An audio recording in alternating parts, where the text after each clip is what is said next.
DZRH, a proud member of MBC Media Group. 2 minuto na makalipas ang alas 4 na umaga. DZRH, magandang umaga Pilipinas sa DZRH Radio, DZRH TV at DZRH Online. Kasama si Kuya Angelo Palmones. Magandang umaga Pilipinas.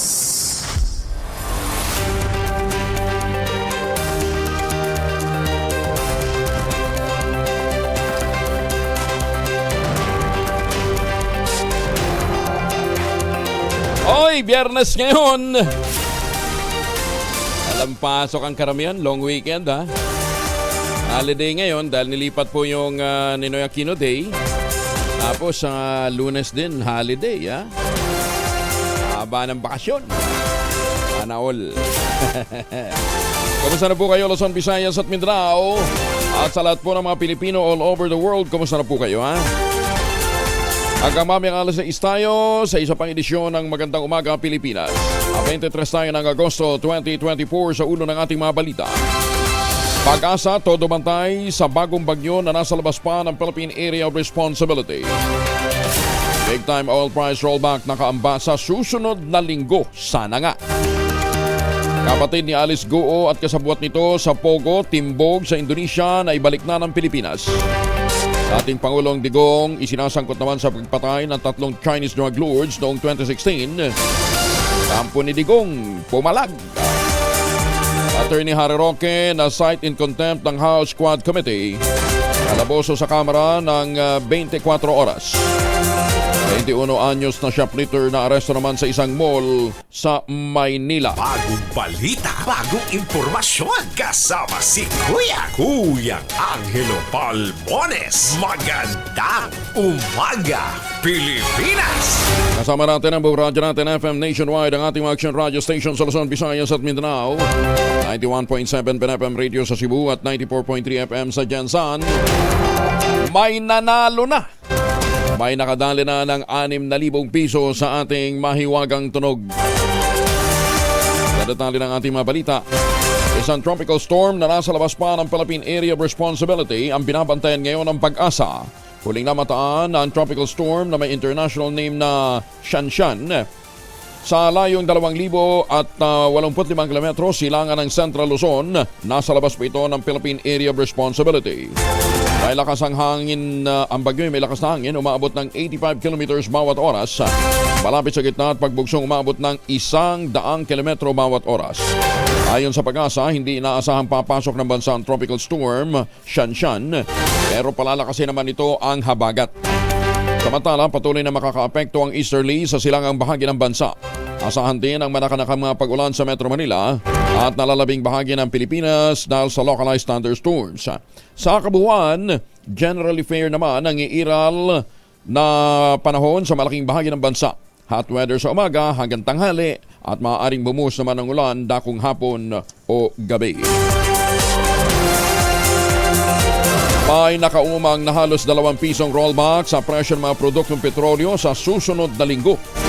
Batay sa inisyal na resulta ng 3-day trading sa Mean of Platts Singapore o MAPSA. Naglalaro sa 1.50 hanggang 1.90 kada litro ang posibleng bawas presyo sa diesel. 80 sentimos naman hanggang 1.20 ang sa gasolina, habang 1.40 hanggang 1.80 ang magiging bawas sa bawat litro ng kerosene. Paliwanag ng Department of Energy, maaari pang magbago ang kasalukuyang price adjustment sa end week trading ngayong Biyernes. Ilan sa factor ng pagkalma ng presyo ng krudo ay ang paghina ng demand, weak economic data ng China at anunsyo ng US State Secretary na si Antony Blinken sa pagtanggap ng Israel sa panukalang ceasefire sa Gaza. Mula sa mataas na $81 per barrel level noong nakaraang linggo, ang international benchmark Brent crude ay bumagsak sa $76 per barrel noong August 21 trading at inaasahang magpapasa ito sa mga consumer ng langis sa buong mundo. Itong minuto na makalipas ang alas 4 ng umaga. Balik Pilipinas na ang kapatid ng dismissed Mamban Tarlac Mayor na si Alice Guo na si Sheila at ang incorporator ng Lucky South 99 na si Cassandra Leong. Mag-aalas 5 ng hapon nang dumating sila sa Ninoy Aquino International Airport Terminal 1 sakay ng Philippine Airlines Flight PR540. Agad silang iniskortan ng mga tauhan ng Bureau of Immigration. Sinalubong din sila ng NBI Director na si Jaime Santiago at ganyan din Immigration Commissioner Norman Tancinco. Mula sa paliparan, idiniretso sila sa tanggapan ng BI sa Intramuros, Maynila. Isinailalim sa medical check-up at inquest proceedings. Ayon kay Tancinco, itinuturing na illegal alien ang ng Indonesian Immigration ang grupo ni Guo matapos na malaman na wanted pala sila sa Pilipinas. Patay sa report na huli sina Lial at Ong ng Indonesian Immigration officials sa Mega Mall Batam Center sa Riau, Indonesia noong August 20. Mananatili ang kapatid ng dismissed Mambantarlac Mayor na si Alice Guo na si Sheila Guo at ang kasama nitong si Cassandra Leong sa Bureau of Immigration. Kasunod ito ng pagbabalik nila ng Pilipinas matapos harangin at maaresto sa Indonesia. Ayon sa Department of Justice spokesperson na si Assistant Secretary Miko Clabano, kakaharapin ang dalawa ang mga reklamong paglamag sa immigration law. Nagtiyak naman ni Clabano na sa mabuting kalagayan ng dalawa kasunod ng pagkahilo ni Sheila Guo pagdating sa bansa. The medical results have not yet really been finalized. They have not come out yet. However, from the looks of things, mukhang okay naman silang dalawa. They were given some room to breathe kaya kasi kanina dun sa airport medyo dinubog kasi sila. So of course siguro from the lack of oxygen, the lack of space, yung siguro na nagulat na rin sila na ang daming nakaabang sa kanila. Medyo sumama yung pakiramdam ni Sheila Guo. But upon arrival here, the Bureau of Immigration, we made sure na maganda yung kalagayan nila and naging okay naman yung pakiramdam ni Sheila Guo. Tiwala naman ng Philippine National Police na matutuntun din ang kinaroroonan ni dismissed Mayor Alice Guo matapos ang pagkakahuli kina Cassandra Leong at ang kanyang kapatid na si Sheila Guo. Ayon kay PNP spokesperson Police Colonel Jean Pajardo, patuloy ang kanilang koordinasyon sa mga foreign law enforcement agency counterparts sa ibang bansa. Pero hindi binanggit ni Pajardo kung saan ang tinutumbok nilang lokasyon ng dating mayor. Sa ngayon, tikom ang bibig ng PNP kung paano nakalabas ng bansa si Mayor Guo. Gayon din ang una nitong inilutang na baka gumamit ito ng illegal channel o pumuslit sa backdoor channels. To the other personalities, including si Alice Guo po, ay ongoing po pa rin po yung ating coordination sa ating foreign counterparts. And hopefully, like the two others po na naka-hold na po, ay ma-monitor din po at ma-taken into custody po itong mga hinahanap pa po. Including, of course, si Mayor Alice Guo po. Magiging isang citizen of no country o stateless individual ang dismissed mayor na si Alice Guo oras na makansela ang kanyang Philippine passport. Kapanayam ng DZRH at ang radyo natin, ipiniliwanag ni PAOK spokesperson Winston Casio. Hindi kasi maaaring gamitin ni Guo ang kanyang Chinese passport simula nang magkaroon siya ng Filipino nationality. Ang problema ngayon ng PAOK kung saan ipadideport si Guo kapag nahuli at mapatunayang hindi nga siya isang Pilipino. According to our Chinese counterpart, she has lost that passport or lost the right to use that passport when she opted to take a Filipino nationality. So, ang huling pagkakataon na nagkaroon siya ng pasaporte ng China would be the time that she entered the Philippines ng kasama ang kanyang mga magulang using the Special Investment Retirement Visa, yung SIRV na tinatawag. So, may katagalan na po yun. Yun. Hiniling naman ng NBI o National Bureau of Investigation sa International Police sa Interpol. Ilagay sa Blue Notice ang dismissed Mambantarlac Mayor na si Alice Guo. Kasunod pa rin ito ng ulat na nakaalis na ng Pilipinas si Guo noong July 18, nagtungo ito sa kalapit na bansa. Bagamat napaulat na nasa Indonesia si Guo, sinabi ng NBI Director na si Jaime Santiago, patuloy pa rin nilang iniimbestigahan ang posibilidad na ito'y nasa Pilipinas lamang. Ayon kay Santiago, posibleng kamukha lamang ni Mayor Alice ang nakaalis. O yung humarap sa abogadong umano'y personal na pinagpanotaryuhan ng alkalde para sa counter affidavit laban sa reklamong human trafficking. Tuloy-tuloy yan. Nakikipag-usap kami, nakikipag-coordinate kami. wala pang sagot sa akin. Yung red notice po ay magkami criminal case pending. Yung blue notice, watch out lang yan. Dalawang preso naman ang humarap sa pagdinig ng Quad Committee ng Kamara de Representantes sa tiniuugnay ang dating Pangulong Rodrigo Duterte sa pagpatay sa 3 Chinese drug lords sa loob ng maximum security facility sa Davao Prison and Penal Farm sa Davao del Norte noong 2016. Sina Leopoldo Tan Jr. at Fernando Andy Magdadaro umistigo at nagsumite ng affidavit sa pagdinig ng komite na tumatalakay sa isyu ng extrajudicial killing sa implementasyon ng War on Drugs campaign ng administrasyon noon ni Mayor Digong.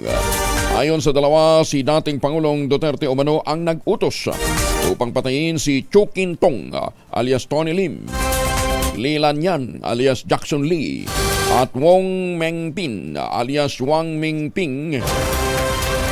Dalawa sa kanila ay nahatulan dahil sa operasyon ng drug laboratory sa Parañaque City.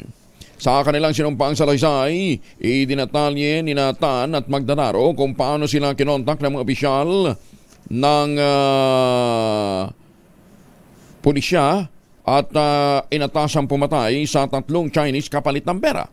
Ayon kay Tan, habang binubuno ang kanyang sentensya noong July 2016 kaugnay ng kasong paglabag sa Comprehensive Dangerous Drugs Act of 2002 o Republic Act 9165, kinontak siya ng kanyang high school classmate na si SPO4 Arthur Art Narsolis na nakatalaga naman sa PNP CIDG 11 sa Davao City at kanyang opisyal na si Colonel Edelberto Leonardo, hepe ng Regional CIDG 11 at Lieutenant Colonel Royina Garma. Ayon kay Tan, sinabihan siya ng kanyang kaibigan na may ipapatrabaho ako sa iyo. May basbas sa taas. Baka matulungan ka rin naming makalaya, kakausapin namin ang presidente. Sinabihan naman siya na isang manok ang bayad kada Chinese na kanilang papatayin. Ang ibig daw sabihin ay bibigyan siya ng 1 milyong piso. Tinanggap umano nito ng trabaho dahil sa naniniwala itong tutuparin ang pangako sa kanila na babayaran na tutulungang makalaya ng boss ni Narsolis at Colonel Leonardo. Ang ikatlong drug lord na si Peter Wang ay inilipat naman sa kulungan kinagabihan. Habang naglalakad kami papuntang investigation section, tumunog ang cellphone ni Superintendent Padilla. Nakita ko sa napilindot ni Superintendent Padilla ang kanyang cellphone. Nadinig ko na sinabi nung tumawag kay Superintendent Padilla, "Congrats Superintendent Padilla, job well done." Pero grabe yung ginawang dinuguan. Alam ko na ang kausap ni Superintendent Padilla ay si Presidente Duterte dahil pamilyar ko ang boses niya. Sandali lang, no? Teka muna, medyo seryoso yung sinabi mo eh. Pinaninindigan mo ba yan? Opo, sir. Nakakausap mo ba si President Duterte? Naririnig ko lang palagi yung boses niya, kaya pamilyar yung boses na narinig ko. Pagkatapos ng tawag, sabi ni Superintendent Padilla sa mga kasamahan niya doon, tumawag si Presidente, nag-congrats sa akin. Dahil sa sinabing ito ni Superintendent Padilla, kaya lalo akong napaniwala na ang tumawag sa kanya ay si President Duterte.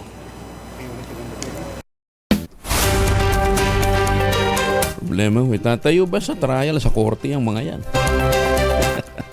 Dami-dami yung abogado dyan sa Congress eh. Sinabi na ganito, sinabi na ganito, sinabi na ganito. Asya, sige. Anyway, kaso ho naman na iniimbestigahan dyan po sa Kongreso. Formal lang ipatatawag ng House Quad Committee si dating Pangulong Rodrigo Duterte para sa susunod na pagdinig. Ukol naman sa may isiniwala tinadabaw inmates sa Fernando Magdadaro at Leopoldo Tan na siya umano nag-utos na patayin ang 3 Chinese nationals sa loob ng Davao Prison and Penal Farm noong 2016. Bukod kay Duterte, inimbitahan na rin ni Surigao del Sur Representative Johnny Pimentel sa susunod na pagdinig sina SPO Arthur Narsoles na high school classmate daw nitong si Tan at siyang lumapit sa kanya para mag-alok ng pagpatay sa Chinese kapalit ng pera at kalayaan. Kabilang pa sa inimbitahan ang superiors ni Narsoles na sina CIDG 11 Davao City na sina Colonel Edelberto Leonardo, Lieutenant Colonel Royina Garma at si Superintendent Padilla. Naniniwala naman si dating presidential spokesperson Attorney Salvador Panelo. Isa lamang demolition job ang pagdawit sa dating Pangulong Rodrigo Duterte sa pagpatay noong 2016 sa Davao. Kaugnay ito na isiniwalat ng mga inmates na sina Fernando Magdadaro at Leopoldo Tan sa pagdinig ng House Squad Committee. Ay tinuturo niya si Mayor Digong na nag-utos daw para patayin ang 3 Chinese drug lords sa loob ng Davao Prison and Penal Farm. Ayon kay Panelo, ginagamit ng mga kalaban ni Duterte ang 2 suspect para iugnay sa pagpatay ng 3 Chinese at na ginagawa lamang umanong pahayag para sa konsiderasyon. Git pa ni Panelo, kung totoong pinatay ng inmates ang 3 Chinese kapalit ng pera at paglaya, kailangan din ng mga ito na magsinungaling tungkol sa kaugnayan ng dating presidente sa EJK para sa pera at kalayaan mula na naman sa gustong sirain ang mga Duterte. Magandang umaga, Pilipinas! Eleksyon na talaga, ano ha? Dito nga muna tayo bago tayo tumuloy sa iba pang mga balita. Kaso naman ng dengue na na-admit sa ospital sa Tacloban, tumaas. Detalye na balita mula kay Jimmy Angay-Angay, RH32, maupay nga agad Jimmy. Tumataas ang mga na-admit na mga pasyente sa ospital dahil sa dengue fever sa lungsod ng Tacloban. Ito ang sinabi ng Tacloban City Hospital Nurse Supervisor Dora Pongo sa isang panayam. Umalo na sa 17 mga pasyente admitted ngayon sa naturang ospital. Ang bilang na ito hindi pa kasama ang pinakamalaking ospital na pribado at pampubliko, lalo na ang Eastern Visayas Medical Center. May bata, matanda, laki at babae mga biktima at namamanage naman ang mga ito ng attending physician. Minomonitor ng doktor ang platelets ng dugo ng mga pasyente na kailangan manatiling mataas, dapat walang lagnat at rashes sa katawan bago pa i-discharge ang pasyente. Wala namang nasawi ng mga pasyente sa Tacloban City Hospital sapagkat nakatutok din ng mga doktor. Nabatid na mataas ang kaso ng dengue fever ang mga na-admit sa ospital at nagiging problema na ang may sasalin na dugo. Dito sa DYV Action Radio Tacloban, ito si RH32 Jimmy Angay-Angay para sa DZRH, una sa Pilipinas, una sa Pilipino. Daghang salamat Jimmy. Paraan ba ninyo na 18 months? Hindi ako 18 ba o 8 months? Basta matagal na. May nakapending na pong application sa Food and Drug Administration ng bakuna laban po sa dengue. Ang reklamo ho nung mismong nag-a-apply ng permit para ho makapagbenta, hindi naman ho sinasabihan ano bang problema ng application na hindi ina-aksyonan. So kaya hanggang ngayon hindi po gumagalaw yung pong application para ho doon sa naturang bakuna o FDA. Ano bang iniintay nyo? Sabi ho ng tanggapan, kasi kahapon sinumbong ko po sa tanggapan ni Senator Bongo. Agad naman tinawagan ho yung taga-FDA at ang sabi ho ng mga taga-FDA, ano yun, para kwentas klaras ho tayo. No, ha? Ang sabi ho ng FDA dito po sa usaping ito, ayon po sa pagtatanong sa kanila ng tanggapan ni Senator Bongo kung bakit hindi pa na-aksyonan. Ano, ha? Ito, ang sabi ho nila, kasi wala talaga na specific na gamot pointing dengue. But I think vaccine may applicant po tayo which is Takeda. But may mga testing pa sila. And may mga compliance pa. Laging tinatanong ng media yan sa amin about dengue vaccine pero syempre based pa rin sa compliance ng nag-a-apply. Ang tanong nga po, wala nga po silang communication dun po sa Takeda para malaman ho natin kung ano ba talaga ang kinakailangan pa. Alam ninyong problema natin ang dengue, di ba? May nag-a-apply. Anong iniintay? Di ba? Ganon ba kabagal dyan sa FDA? Maganda umaga, Pilipinas! Ay, sus me. Ay, mga misis, amoy araw ba si Mr. pag-uwi galing ng trabaho? Abay, dalian sa germ sa katawan nila. Para labanan ng amoy araw at amoy pawis, gumamit ng Shield Bath Soap regularly. Unbeatable ang Shield sa paglaban sa germs versus another brand by Shea Butter. Pampalambot ng kutas, presyong abot kaya 12.50 SRP. Kaya naman recommended ito ng Philippine Nurses Association. Kaya mga misis, ay challenge you, subukan ng Shield Bath Soap. Galit sa sakit, may malasakit na sulit na sulit. Ba't wala nag-iimbestiga diyan sa Kongreso? Diba? Haba ng oras ginugugol ninyo doon sa dalawang sinasabi ninyong hitman at kay Alice Guo. Ito totoong problema. Ala tayong bakuna sa dengue, may matagal na hong nag-a-apply, hindi pa inaaksyonan. Maganda umaga, Pilipinas! Dito na lang nga muna tayo sa winner natin ang mahiwagang tunog. Si Bernaldino Leonin ng Santiago City, Isabela. Naimbag na bigat, Lakay?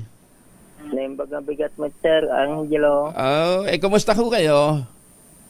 Ito po, mabuti naman po. Sa pa-premyo po. Natanggap mo na? Opo, kahapon po. Magkano nakarating sa'yo? Buo naman po, 6,000 po. 6,000 ba? Yan, oo. First time mo bang manalo? Opo, sir. Kaya ako akong sumasali, sir. Kaya lang ngayon lang po napili. Maraming salamat. Galing. Oo, hindi. Kasi una ka nakasagot, ano ha? Pero paano mo nalaman na, saan mo nakuha yung sagot? Yung kwan po, inisip ko po mabuti kung ano yung tunog na yun. Parang natapo dalawa kasi yung SIM card ko, yung isa, yung ikinakabit na battery ng e-bike.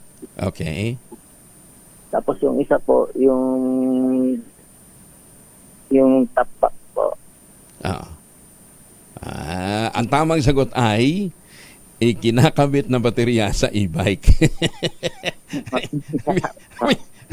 Ay, di ba sabi ko, ano bang gagawin mo sa e-bike? Lalagyan mo muna ng battery para gumana. Yun ang inisip ko po eh. Di ba logic lang?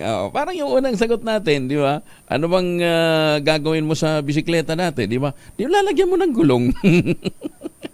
Yung gulong ilalagay mo dun sa fork. Di ba? Sabi, ang tagal-tagal bago nahulaan. Common sense lang naman eh, di ba? O gaya nito, e-bike. Ano gagawin mo dun sa e-bike para gumana? Lagyan mo baterya. Bernaldino, maraming salamat ha. Ilan ang anak mo? Ilan ang chikiting? Ako po PWD po, 6 po ang anak po. PWD? Saan nagtatrabaho? Dati po ako construction worker po, kaya lang po na-stroke po ako 10 taon na po ngayon. Sige, okay. Sige, ingat po. Baka po pwedeng makatulong pang simula ng negosyo yung premyo ho ninyo, ha? Sali lang uli, ha? Opo. Okay. Salamat. Sige, Just Yagnina, maraming salamat. Opo, sir. Kasama, sir. Just Yagnina. Ayan, si Bernaldino Leoni ng Santiago City, Isabela. Kita naman ninyo, talagang may purpose na siya yung manalo, di ba? Dahil matakin yung kinakailangan din pala jobless yung mama, na PWD. Ayan, talagang pinagpapala. Tutok lang ho kayo dito doon sa mga gusto pang manalo sa mahiwagang tunog. Maganda umaga, Pilipinas! Happy birthday muna kay Colonel Sergio Trinidad, ang PIO Chief ng Armed Forces of the Philippines, ganyan din kay Miss Arlette Capistrano ng Cavitex. Birthday din ni Manang Benilda Guillermo ng Office of the Chairman ni Boss Fred Elizalde. Manang Benilda Guillermo, magandang umaga po ha. At advance happy birthday naman bukas kay dating Senate President Tito Soto. Si Tito Sen, nag-guest namin dun ho sa Timpupo Festival sa Kidapawan City. Magandang umaga po sa lahat ng ating masuking mga OFW sa mampung panig na mundo kayo naroroon. Ingat po kayo. Maganda umaga, Pilipinas! Ay mga mamis, laundry day today, kunod no ka ba kapag makapit, madikit at malupit ang mancha, all you need is Pride. Ba't mapahirapan ang self-con sa Pride? Easy at worry-free naman ang laundry. Sa triple stain-away formula, tanggal ang matitindi mancha based on test sa chocolate, mud and semblement cotton, gawa po ito ng ACS. 5 individual sugatan, ang salpukin naman ng truck ang likod na bahagi ng passenger jeepney sa Abukay, Bataan. Ano to, nawala ng preno? Detalye na balita mula kay Danny Kumilang, RH37. Danny, good morning. 5 individual ang sugatan sa naganap na aksidente na salpukin ng truck van ang isang passenger jeepney sa Roman Highway sa barangay Mabatang, Abukay, Bataan alas 7:20 kahapon ng umaga. Sa report ng Abukay PNP, binabaybay umano ng Isuzu passenger jeepney ang nasabing Roman Highway na may lulad itong mga pasahero na biyahe itong Balanga City na minamaneho ni Conrado Atraso, 68 anyos, residente ng Urani, Bataan. Pagsapit siya na banggit na lugar, aksidenteng nabangga ang likurang bahagi ng jeepney ng kasunod ditong Isuzu truck aluminum van na minamaneho ni Rodel Villarta, 34 anyos, residente ng Valenzuela City. Sa lakas ng salpok sa likod ng jeepney, sugatan ang 5 pasaherong sakay nito na kinabibilangan ito ng 3 mga estudyante na papasok sana sa kanilang paaralan at isang edad 50 at 62 anyos na pasahero din. Isinugod ang mga ito sa Bataan General Hospital matapos magtamo sila ng sugat sa katawan sa naganap na aksidente. Samantalang ang parehong sasakyan at mga driver nito na sangkot sa aksidente ay dinala sa Abukay PNP para sa karagdagang investigasyon sa naturang pangyayari. Danny Kumilang, RH37, DCRH, una sa Pilipinas, una sa Pilipino. Magandang umaga, Pilipinas! Maraming salamat, Danny. May paabaki kayungan sa ating makababayan dyan po naman sa Pampanga. Tumaas ng 32.32% ang gross gaming revenue sa GGR ng Philippine Amusement and Gaming Corporation of PAGCOR sa second quarter ng taon. Ayon kay PAGCOR Chair at CEO Altenco, sumipa ang GGR sa 89.23 billion pesos. Mas mataas ito ng higit 32%. Isa sa 67.43 billion pesos sa katulad na panahon noong 2023. Mas mataas din ito ng 9.21% kumpara sa 81.7 billion pesos na naitala sa first quarter. Sabi ni Chairman Altenco, dahil ito sa electronic games o e-game sector, kung saan lumaki ang top line nito ng higit 6 na beses na isa ring bagong record high. Alam ba ninyo na nasa 6.8% ng mga empleyado sa mga manggagawa sa buong Pilipinas ang unpaid o nagtatrabaho na walang kinikita? Wawa naman, ano. Base ito sa datos ng Department of Labor and Employment nitong Hunyo ng taong kasalukuyan. Yan pa man, ayon kay Marikina Representative Stella Kimbo, mas mababa na ito kumpara sa 9.4% na naitala noong 2023 sa parehong period. Hindi naman didetalye pa ng Department of Labor ang eksaktong bilang ng mga manggagawa, pero ang labor force survey nito noong Marso ay nagsasabing 45.9 million ang employed noong January 2024 at sa nabanggit na bilang 6.8% ang itinuturing na unpaid o nagtatrabahong alang kita.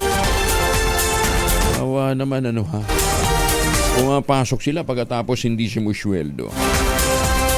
Inaasahan pang tataas ang bilang ng mga sakuna ng 40% sa taong 2030. Malapit na ito kasi 2024 na tayo. Ayon kay Marco Toscano Ribalta, Chief ng United Nations Office for Disaster Risk Reduction, Regional Office for Asia and Pacific, sa harap ito ng banta ng climate change. Paliwanag ni Ribalta, sa halip kasing mabawasan ang panganib na dulot ng pagbabago ng klima, mas tumitindi pa ito. At mas tumitindi pa ho ito dahil nga sa patuloy na pagkakalbo ng ating mga gubat at patuloy na pag-abuso natin sa ating mga gubat. Na dapat sana pipigil ho sa tubig na binabagsak ho ng mga ulan na nagdudulot po ng mga landslides at mga pagbaha. Dahil dito nananawagan ng opisyal, doblehin ang ginagawang prevention at risk reduction. Samantala, kinilala naman ni Ribalta ang pamumuno at pangako ng Pilipinas sa disaster risk reduction and climate action. Napatunayan niya ng pangako sa pagtugon sa kalamidad. Nangako na nga, gusto niyo pang matupad. Puntahan, tingnan nyo na lamang ang Mount Apo doon, dyan ho sa Davao. 10 years ago, nung ipile ho namin yung rate of kalikasan, nagbigay na ho tayo ng warning. Sabi ho namin, pag hindi ho tinigil itong wanton na abuse o patuloy na pagkasira ng bundok, bukas makalawa, mga 10 taon mula ngayon, matinding pagbaha ang mararanasan downstream. Nangyayari na ho ngayon. Bakit? Tuloy pa rin ho naman yung pagkakalbo ng bundok tuloy pa rin ho yung pagtatanim ng mga sagingan doon. Tuloy pa rin ho ang slash and burn. National Greening Program nila na laki-laki ng budget taon-taon. Ultimo kape, isinasama sa bilang. Hindi naman ho dipterocarp yan. Diba? Yun ho. Ay, naglulukahan ho tayo dito. Ito pang malungkot. Alam ba ninyo yung Mount Makiling? Mount Makiling. Diyan sa Los Baños. May highway na pala yan sa loob eh. Simentado na yung daan. At marami na rin hong mga naninirahan doon. May barangay na sa loob ng Mount Makiling. Protected area po yan. Yan po ay nasa ilalim ng pangangalaga naman ng UP Los Baños. UP Los Baños, anong ginagawa nyo? Bakit nyo pinapayagang sira yung may sawmill pa nga sa loob. May sawmill! May sawmill sa loob po ng Mount Makiling. Oy, UP Los Baños, ayos-ayusin nyo yan, ha? Pinagkatiwala sa inyo. May barangay na doon sa loob na kinukonsenti daw ng mga lokal na pamahalaan doon. Di syempre mga butante yan, O di syempre itong mga ito, sa halip na pangalagaan ho yung lugar, tayon sila ng tayo ng bahay, pagkatapos dumi ng dumi, di ba? Yung dumi nila mapupunta doon sa watershed. Yung watershed, doon ho nanggagaling yung tubig na pinaliligo ho ng mga resort dyan ho sa paligid ng Kalamba. Di ba? Ayan. Mabuti na lang. Hot spring yan. So namamatay ho yung mga mikrobyo. Paano kung hindi hot spring? Tsaka hindi naman perpetual yan. Pero ang pinakamalungkot, may sawmill sa loob. Umaksyon-aksyon na ho naman kayo.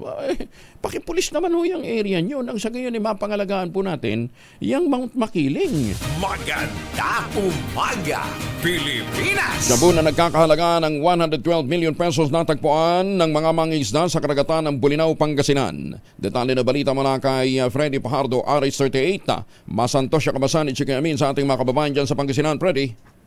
Kinumpirma kahapon ng Pangasinan ng PNP Provincial Forensic Unit matapos ang kanilang ginawang pagsusuri sa laman ng white plastic container na natagpo ng dalawang mangingisda na palutang-lutang sa karagatan sa may layong 14 nautical miles west ng Barangay Patar, Bulinaw na shabu na may timbang na 16.5 kilograms at may standard drag price na 112,200,000 pesos. Sa report ni Bulinaw Chief of Police Lieutenant Colonel Radino Ville, na-recovered na mga mangingisdang sila Ricky Bravo, 35 anyos, at Freddy Estrada, 36 anyos, kapwa taga Barangay Estancia, Bulinaw, nung Lunes ng hapon ang nasabing plastic container na naglalaman ng white crystalline substance, at pagdating nila sa kanilang lugar agad ay ipinagbigay alam sa kanilang barangay opisyal na itinawag naman sa PNP Bulinaw at ipinasuri sa Lingayen PPO Forensic Unit at sa inilabas nilang screening report ng specimen na kinuha sa laman ng white plastic container ay lumilitaw na positive sa methamphetamine hydrochloride. Ito na ikalawang beses na makatagpo ng illegal na droga sa karagatan. Unay 6 na kilo ng shabu ang natagpuan sa baybaying dagat sakop ng Agno, Pangasinan.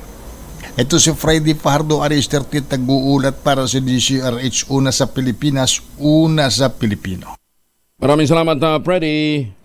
Maganda umaga, Pilipinas! Baka kayo po ay may mga importanteng lakad ngayong araw na ito, magbaon ng proteksyon laban po sa mikrobyo. Dalawang formulation ng family alcohol na pwede nating pagpilian. Yung family 70% isopropyl alcohol, specially prepared for clinics, hospital, pharmacies, laboratories, pero okay na okay din po yan sa mga households. Very effective sa disinfection at sterilization. Ganyan ang bagsik ng family, 70% isopropyl alcohol.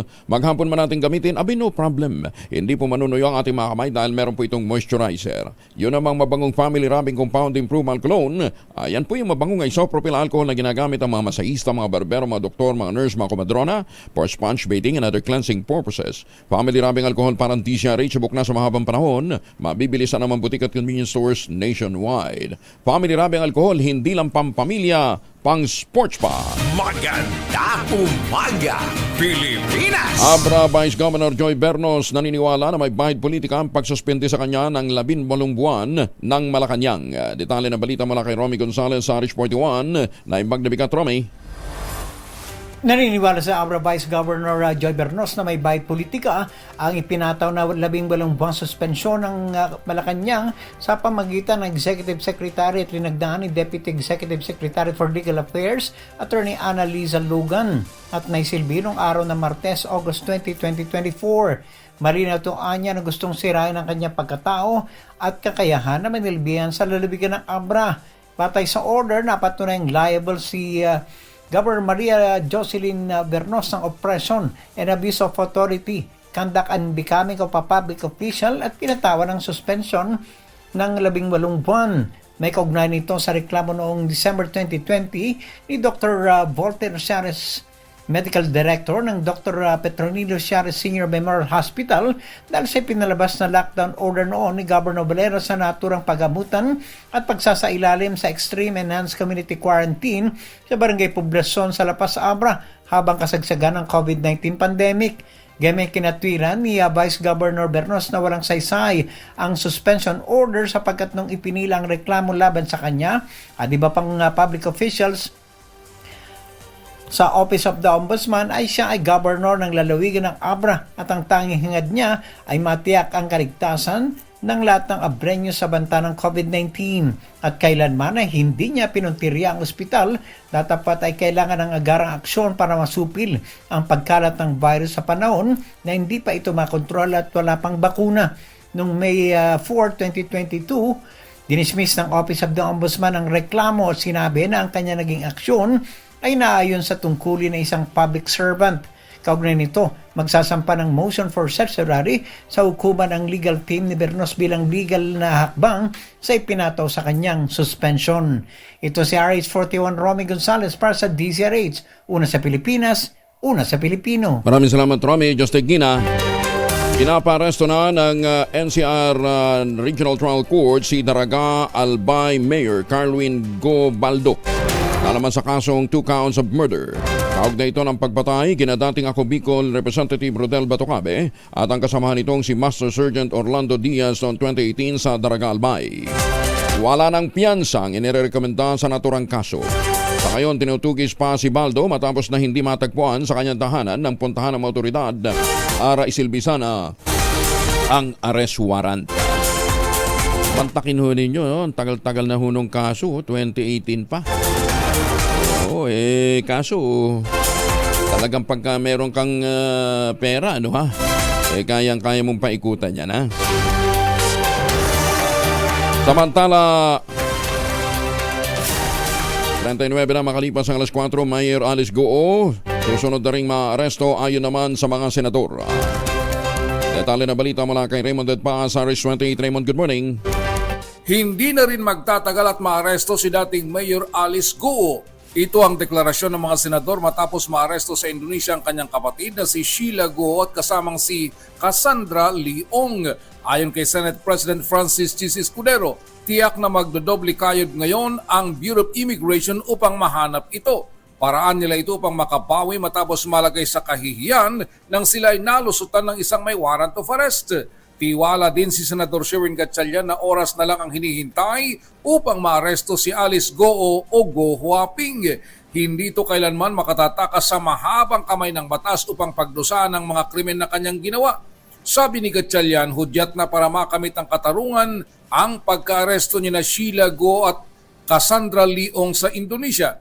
Para kay Senador Laurel Legarda, ang pagkaaresto kina Sheila at Cassandra ay malaking hakbang tungo sa pagkalantad ng katotohanan.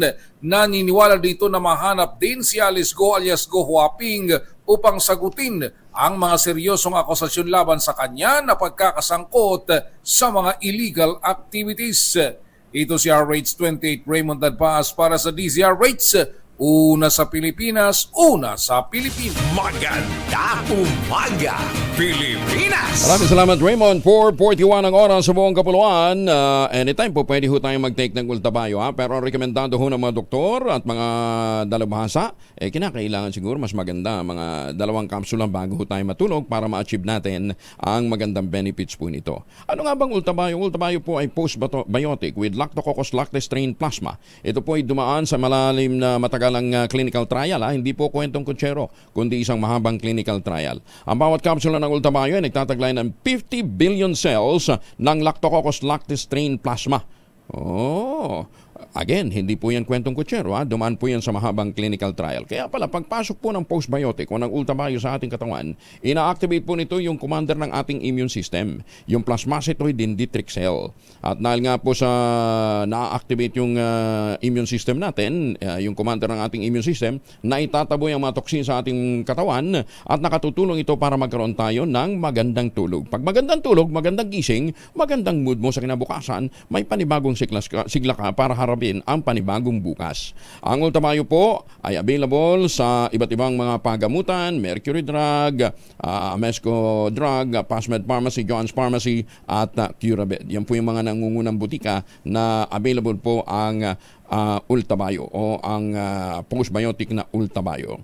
Ang available din po yan sa Lazada at Shopee. Siguraduhin lamang po ninyong galing po yan sa Tioxis Adventures. Kung meron pa ho kayong mga katanungan, mag-text ho kayo sa 0917-110-6580. Tandaan ho natin, ang Ultamayo, ang kauna-unahang postbiotic food supplement na rehistrado sa Food and Drug Administration, rekomendado ng mga doktor, halal certified. Mahalagang paalala, ang Ultamayo hindi gamot at hindi dapat gamitin panggamot sa anumang uri ng sakit. Bagong balita, bagong impormasyon, kasama si Kuya Angelo Palmones. Magandang umaga, Pilipinas! Ay, magandang umaga nga pala sa ating mga suki dyan po sa Estados Unidos, sa Las Vegas, Nevada. Sa mga suki ho natin sa Canada at sa iba't ibang panig ho ng daigdig. Sa mga taga Los Angeles, California. Good morning. Siyempre, huwag natin kalimutan, nagpa-practice ng matindi yung ating Midnight Singers dyan po sa San Diego, California.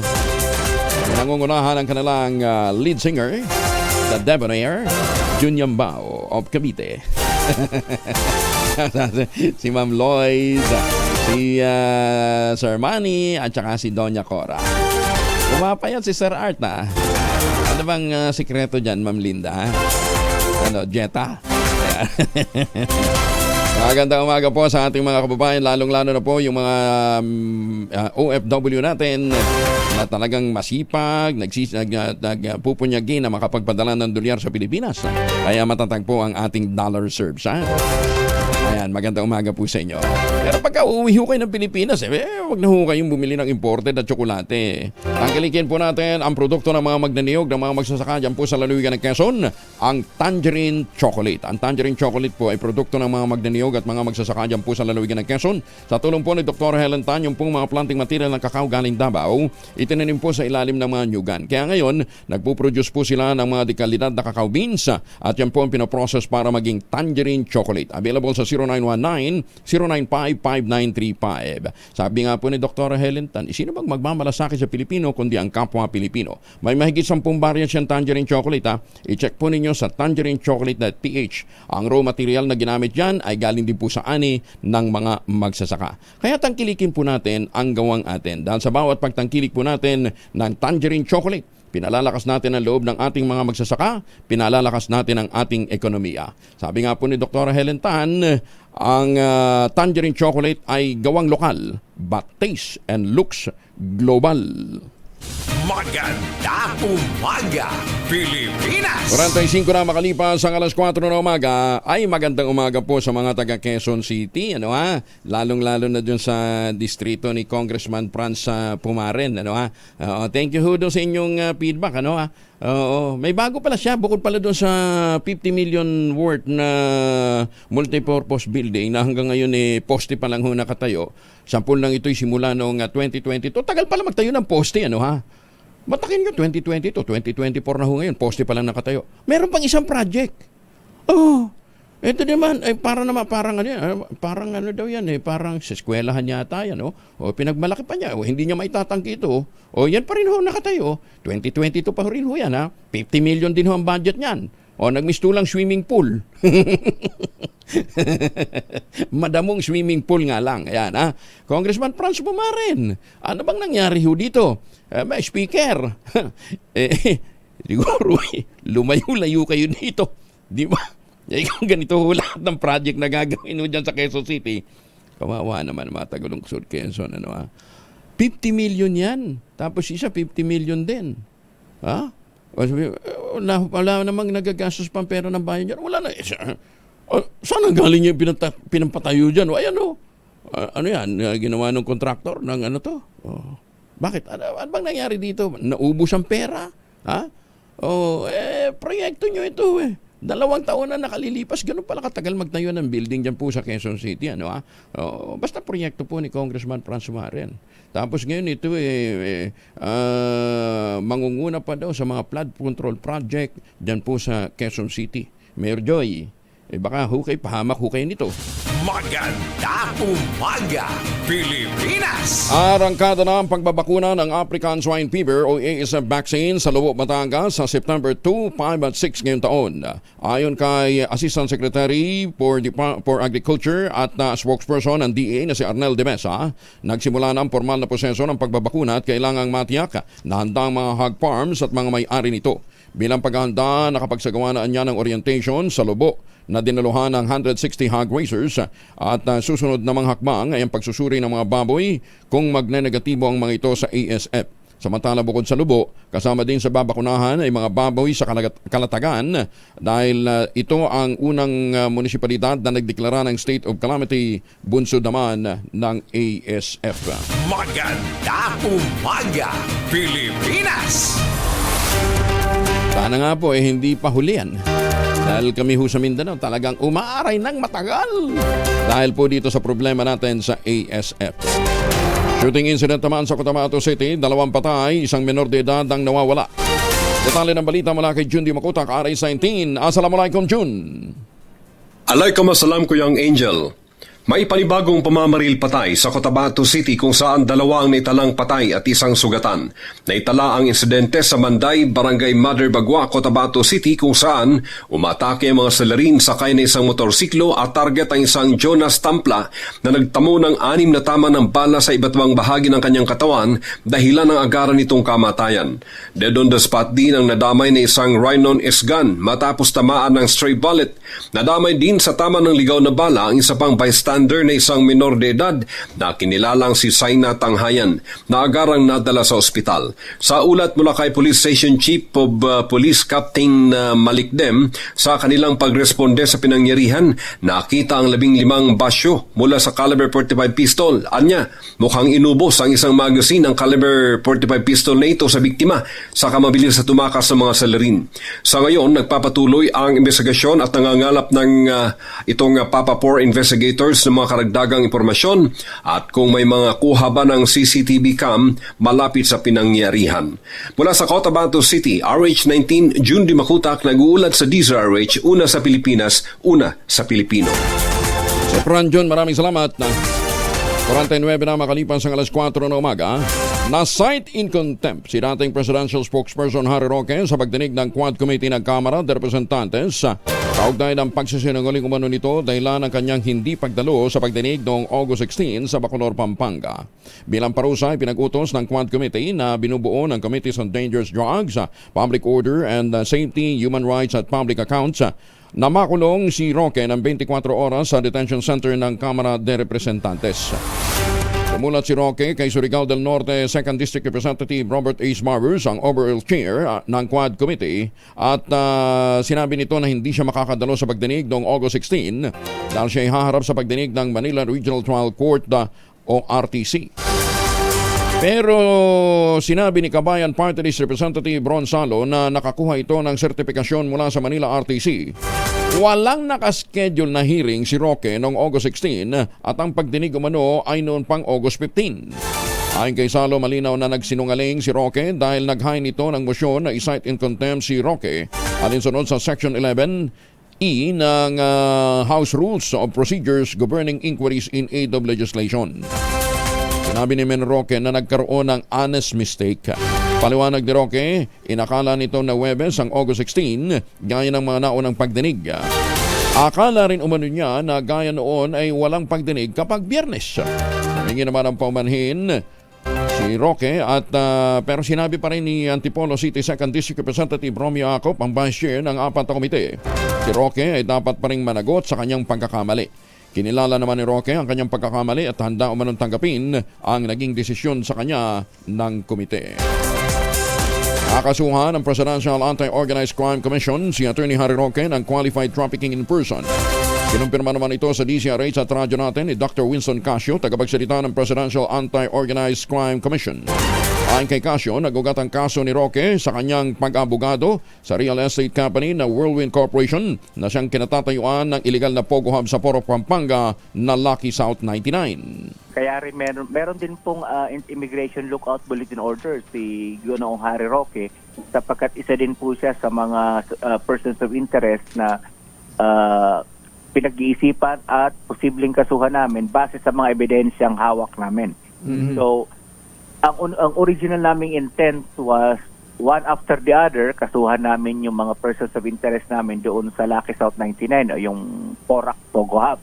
Kaya lang, mas minabuti ng aming task group, lalo na ng ating mga miyembro ng mga prosecutors na minsana na lang. 52 makalipas ang alas 4, ang tanong, bading nga ba ang aktor at politician na si Lo Veloso? Detalye na balita mula kay Morley Alinio. Morley, good morning. Gising ng showbiz! Rampa na Pilipinas! Nakakaloka, Kuya Angel. Lakas loob naming itinanong sa Manila Councilor Lo Veloso yung tanong ng marami nating kababayan. Kasi ang husay-husay niyang gumanap kapag ang kanyang role ay bading o gay. Direktang tinanong ko siya. Ang sabi ko, Councilor, bading ka ba? Tumawa ng malakas si Councilor Lo Veloso. Sabi niya, naku, makinig kayo. Paminsan-minsan. Naku, hindi ko na pina-elaborate sa kanya kung yung ano yung paminsan-minsan. Basta inamin niya uli sa amin, late bloomer daw siya. Ay, ewan.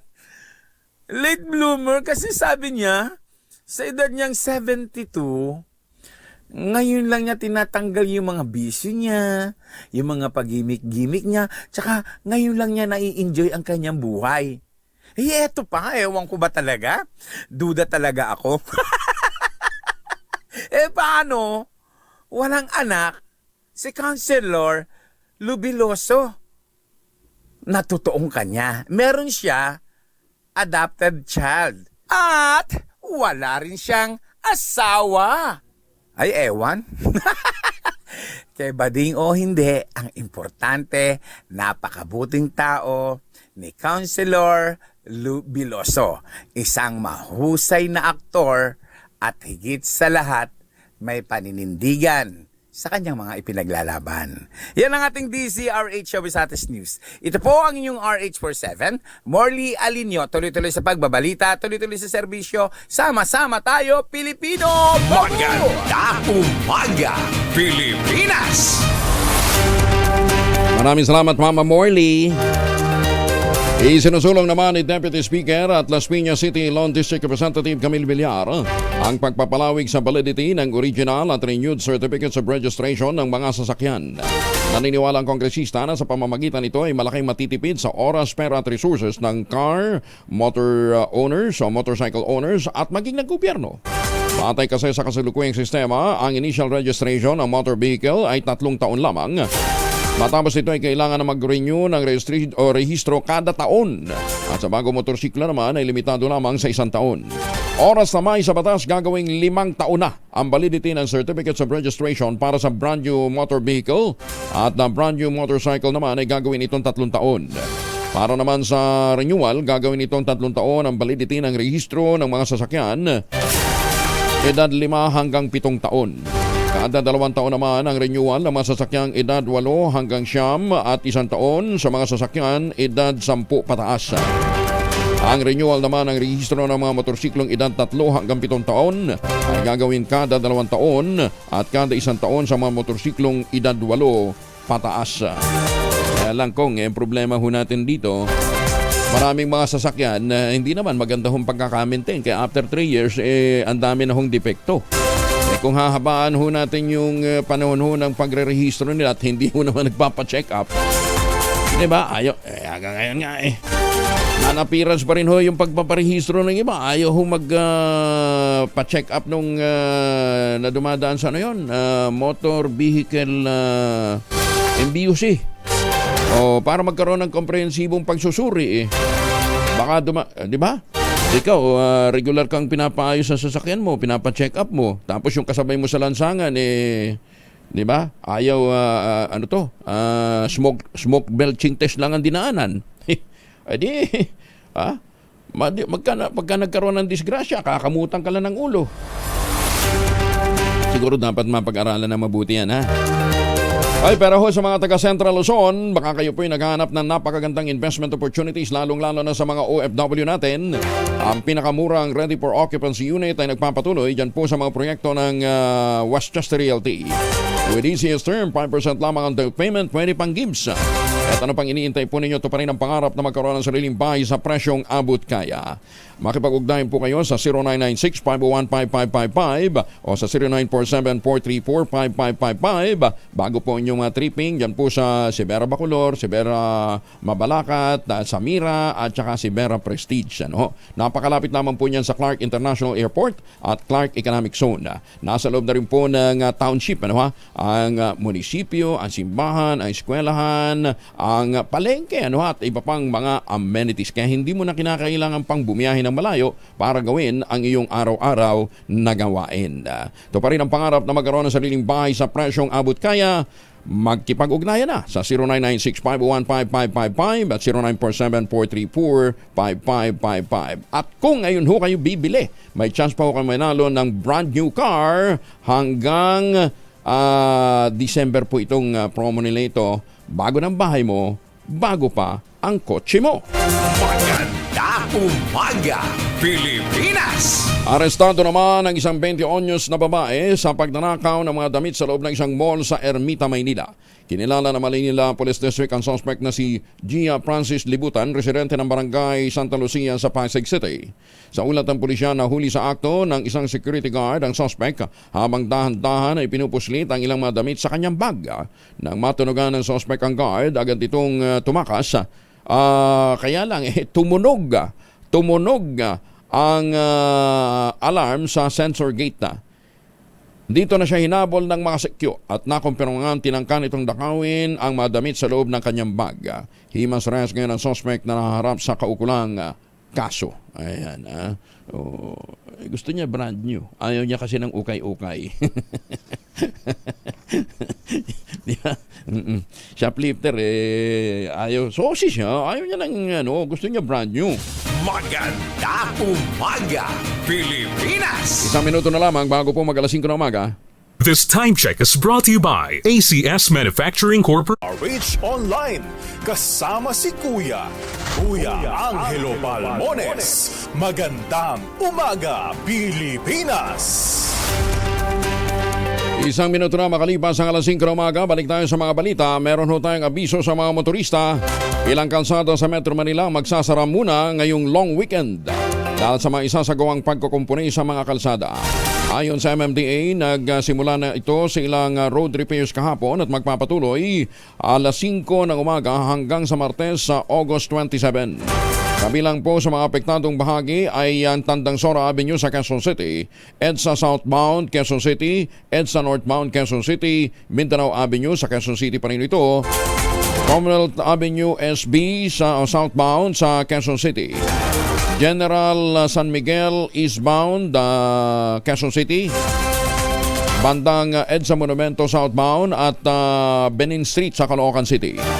EDSA southbound naman yung second bus lane after Ayala Tunnel sa Makati City at Ross Boulevard southbound EDSA flyover sa Parañaque City. Para ho doon sa mga motoristang dadaan dyan, asahan ho ninyo ang matinding problema sa daloy ng trapiko over the long weekend. At dahil po long weekend, meron ho tayong babala naman sa mga mahilig kumain ng karne. Babala sa mga meat lovers. Lumabas sa pag-aaral na ang meat na heavy diet o madalas na pagkain ng red meat o mga processed meat tulad ng mga sausage, salami at steak ay nakapagpapataas ng tsansa na magkaroon kayo ng type 2 diabetes. Batay sa The Lancet Diabetes and Endocrinology, natuklasan ng mga researchers na makalipas ang 10 taon, halos 2 milyong adult ang nakaisa sa 31 pag-aaral. Nilahukan ito ng 20 bansa sa buong mundo. Nagkaroon ho sila ng sakit. Sa datos, kada 51 gramo pala ng processed meat na kinakain sa bawat araw, nagdudulot ito ng 15% na pagtaas ng tsansa na magkaroon ng type 2 diabetes. Nasa kada 99 grams naman daw ng unprocessed meat na kanilang kinakain araw-araw ang nagdudulot ng 10% chance na magkaroon din ng sakit. Bonsod nito pinapayuhan ni Dr. Nita Porohi, professor ng Population Health and Nutrition mula sa University of Cambridge. Ang publiko, bawasan na ang pagkain ng karne. Ayan ha. Ako sa totoo lang, hindi na ako nagkahilig ngayon sa karne eh. Oo, lalong-lalo na ng lechon. Mataas na kasi gout ko. Masakit! Masakit po ang arthritis, ha? Tawa kayo ng tawa dyan, oh. Bakit kayo wala kayong arthritis? Magkakaroon din kayo. At ang paalala ho sa atin ng Food and Nutrition Research Institute, pagkakain po tayo ng green leafy vegetable, haluan ho natin ng konting oil. Halimbawa, virgin coconut oil o olive oil para po ma-process ng gusto ng ating katawan. Pinulong naman ng Department of Agriculture, Bureau of Animal Industry o BAI ang nasa 150 mga magsasaka upang magbigay ng impormasyon sa paggamit ng bakuna laban sa African Swine Fever. Ipinisenta ng DA BAI team sa pangunguna ni Undersecretary for Livestock de Gracias Victor Sabeliano at Assistant Secretary for Poultry and Swine Constante Palabrica ang guidelines para sa kontroladong paggamit ng ASAP vaccine at proseso at mga requirements para sa implementasyon nito. Sa ginanap na pulong, nagpahayag naman ng interes sa mga magsasaka na mapabakunahan ang kanilang mga alagang baboy at irehisto ang kanilang farm sa programa. Sa kayon, inatasan ang mga lokal na pamahalaan na i-validate ang biosecurity measures ng mga farm upang masigurong tumutugon ang mga ito sa mga pamantayang nakalatag bago magsimula ang pagbabakuna. Bilang bahagi ng proseso, kukuha ng blood sample sa mga baboy upang masuri kung mayroong ASF infection bago gawin ang pagbabakuna. Tanging ang mga malulusog na baboy lamang kasi ang mababakunahan upang mapigilan ang pagkalat ng virus at mabawasan ang posibleng mutation pa ng virus. Kabilang sa mga pangunahing opisyal na nagpakita ng suporta sa ginanap na pulong, sina Assistant Secretary Arnel de Mesa, mga opisyal mula sa Regional Field Office 4A, kabilang din ang mga kinatawan mula sa Batangas Provincial Veterinary Office at mga kinatawan mula sa Lobo Municipal Agriculture Office. Maganda umaga, Pilipinas! Ay, etong tama-tama dahil nga po ang problema ho natin ngayon ay iba't ibang uri po ng mga sakit na tumatama sa ating pong mga kababayan. Kinakailangan natin mag-boost ng ating immune system. Kasama natin si Brian Posadas. Sir Brian, magandang umaga po sa inyo. Good morning, Kong Angel, at sa mga tagapakinig natin at nanonood sa DCRH. Isang pong nakakabahala na problemang kakaharapin natin, yung posibleng pagdedeklara na ng national epidemic ng dengue. Ano bang basis para magdeklara ng epidemya? Usually sa number of cases yan, kapag tuloy-tuloy yung pag-increase in a bigger population or bigger regions, mas maraming regions na tinatamaan, that's the time na nagde-declare ng national epidemic. Sa ngayon, meron tayong mga areas, may mga provinces tayo that already declared their local outbreak or local epidemic. Kasi nakita nila na based dun sa area nga nila, sa status nila, sa datos nila, marami ng kaso dun sa area nila. Kaya lang, ang Department of Health, of course, being a national agency naman yan, hihintayin niya na makita din yan na tumataas across all regions natin to declare a national epidemic. So, naabot na yung parameters na yon? Tumataas, pero hindi pa ata siya, malapit na siya, parang gano'n. Hindi pa siya yung, kaya hindi pa dinedeclare totally. But again, we have to educate the public na hindi naman po pwedeng trabaho lang ito ng Department of Health at saka ng mga lokal na pamahalaan. Individually, yung search and destroy, dapat trabaho yan ng mga kababayan natin. Effective ba yung pagging? Mas kabisado nyo Yung bang pagging talagang mabisang paraan to control ang pagkalat pa ng dengue? Yeah, it kills the mosquitoes in the area, which includes yung mga dengue mosquitoes natin. The challenge lang with fogging, kaya minsan lagi sinasabi dyan is dahan-dahan lang kasi kailangan coordinated yan, because lalo na if we have patients na asthmatic, maraming sa ating mga asthmatic na patients, mga may respiratory problems, maaring makasama sa kanila or matrigger yung asthma nila. Kaya kailangan well coordinated yan. But definitely it helps, but with caution, no, and with proper coordination. Hindi kaya maglipat barangay lang yung mosquito, yung lamok. Well, yan yung ano natin, kaya mahalaga din na dapat coordinated, no? Pero kasi usually they hide in areas, or specific locations in one bahay, for example, or yung mga schools natin. So hindi yan basta makakatakas kasi mabilisan din ang bupagi, maraming malakas yung usok, no? Hindi siya makakatakas basta. Pero kailangan coordinated nga, no? Kasi kailangan pati yung mga nearby barangays, hanggat maaari, isasabay din natin. May mga pintura na dati, at saka yung yung mosquito net laced with chemicals, yun, hindi ba ganun ka-efficient yun, Sir Brian? Hindi ganun. It helps, no? It helps. No? Pero kasi ang problem natin sa dengue talaga, kailangan yan integrated yung approach natin, no? It's not just search and destroy. It's not just yung mga fogging na ginagawa natin. Kailangan multiple prongs yung approach natin kasi napakadaming lamok sa Pilipinas. And compared to other countries, no? Sa Pilipinas kasi geographic tayo by nature, marami tayong ulan. Tapos maraming tubig sa bansa natin, no? So talagang nag-i-impact yung mga tubig na malilinis dun sa mga areas natin. Kaya ang bilis ng production ng mosquitoes. Tapos, yun nga yung sasabi natin dahil geographically yung area natin, no? Challenge, no? Dahil magkakahiwalay tayo. There's no one single approach yan. May mga ibang technology sa ibang bansa that is being used, no? Also for dengue. Yung Wolbachia, yung they're infecting mosquito, no? To stop the growth ng mosquito. Ang problem mo doon sa lawak natin, tapos masyado tayong kalat-kalat, kaya hindi siya highly effective sa Pilipinas, ideal, at medyo mataas yung cost nun. Meron pa nga din isang pag-aaral yung nagiging wingless naman yung lamok, ganun mga strategy. So, ganun yung mga pag-aaral na ginagawa nila doon para ma-address ang mismong kinikitil nila ang lamok. Dito sa atin, bakuna lang. Ang tagal-tagal na nag-a-apply, Sir Brian, 18 months na ba na nag-a-apply? Meron akong nadinig na ganyan, no, na merong isang bakuna na nag-a-apply para sa Pilipinas. Ang problem, no, in other countries, no, nagagamit na siya, naka-register na siya yung bakuna na yon. It's a next generation na vaccine, meaning bagong bakuna siya, mas makabago, mas maganda yung technology. Ang maganda dun sa bakuna na yon, no, kaya nga we're hoping, no, in the industry na hopefully ma-register maging available na sa Pilipinas kasi effective siya in both serotypes, no, yung seropositive and seronegative na tinatawag natin. So, ibig sabihin, kahit ano pa yung serotype ng pasyente natin o yung tao na mababakunahan, it will get the protection. Yung previous vaccine kasi natin na marami naman nagkaroon ng apprehensions for that because meron siyang specific na serotype.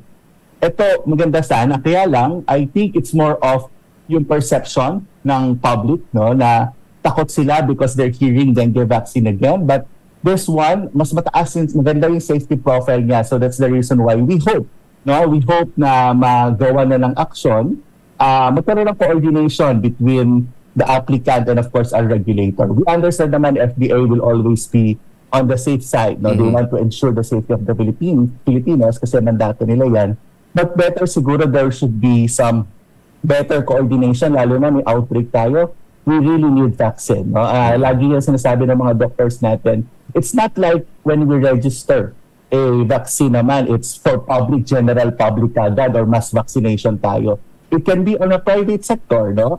Decision of the parents kasama ng mga pediatricians nila. So, we should give options to the medical community. Sino gumawa ng timbak siya dati? Anong bansa yon? I forgot the company but it's a European. Europe siya. Okay. Ito yung bago ngayon, it's also Japan. Ito, kaya paano? Takeda ba yun? Takena? Yes. Parang Takeda, no? So, Japan ito. And saan siya nagamit? Saan siya nagamit? Sa Japan? Gamit na rin siya sa Indonesia, sa Brazil, sa Malaysia. Marami ng bansa, no?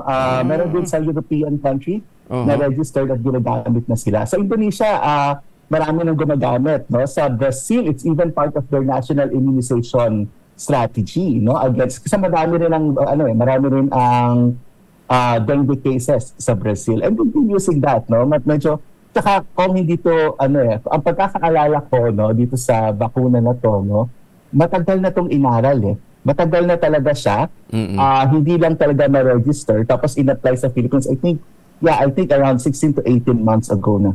Wow. So anyway, sige, mangulit na lamang ho tayo, no, para kung may mga ongoing studies pa man, di ba, baka pwedeng mapabilis kasi kung ginagamit na sa Indonesia at mga kalapit bansa natin, what's taking them too long, ano ha? Pero more than search and destroy, more than awaiting for the bakuna, ano ho, pinakamainam pa rin talaga i-boost mo ang immune system mo.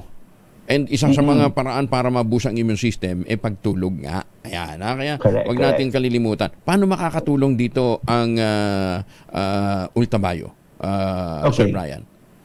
Yeah, generally, no, when we're talking about immune system natin, and yung mga sakit kasi kung Angel dito sa Pilipinas sa ngayon, no, yung mga kumakalat natin, the Mpox virus, the dengue, no, most of these are viral infections, and a lot of them, no, yung flu, yung mga trangkaso natin, common cold, these are viral infections na ang kailangan din is your immune system is also strong, no? Kagaya na sinabi ko kanina, for example, for dengue, it's an integrated approach, meaning kailangan multiple yung protections natin para siguraduhin na ligtas tayo. So how your immunity works kasi, no, for example, when we get infected, your immune system will instantly respond to it depending now on how strong your immune system.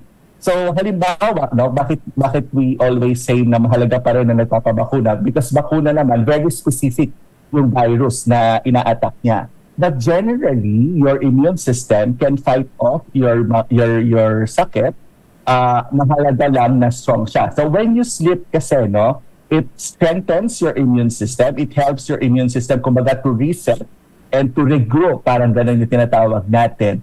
And your Lactococcus lactis strain plasma, which is also made in Japan, no, what it does is ina-activate niya. It's also an immunomodulator. It activates your plasmacytoid dendritic cell.